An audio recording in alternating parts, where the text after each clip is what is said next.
4টি কমলা 20 টাকায় কিনে 30 টাকায় বিক্রি করলো, শতকরা কত লাভ হবে? এখানে খেলো 4টি কলা, এটা কিন্তু আমরা নিয়ে কাজ করব না। দেখো 20 টাকায়, যে কথা 20 টাকায় কিনে 30 টাকায় বিক্রি করে, তার মানে লাভ হয় 10 টাকা। এখানে ইজিভাবে বোঝা যাচ্ছে। তাহলে লাভ বিক্রয় মূল্য মাইনাস ক্রয় মূল্য, ক্রয় মূল্য 20, তাহলে হচ্ছে 10 টাকা। আমাদের ক্রয় মূল্য ছিল 20 টাকা, তাহলে আমাদের ক্রয় মূল্য কত? 20। তাহলে আমরা লিখতে পারি 20 টাকায়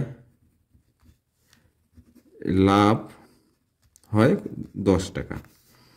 1 টাকায় লাভ হবে কম, কম হলে ভাগ, অর্থাৎ 100 টাকায়। 100 টাকা বেশি হবে উপরে 10 গুণন 100, নিচে 20,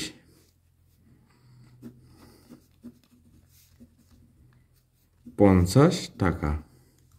তাহলে উত্তর লেখার সময় লিখব আমরা, উত্তর লাভ হয় 50%, কারণ উত্তরটা আমাদের পার্সেন্টেন্সে দেওয়া ছিল।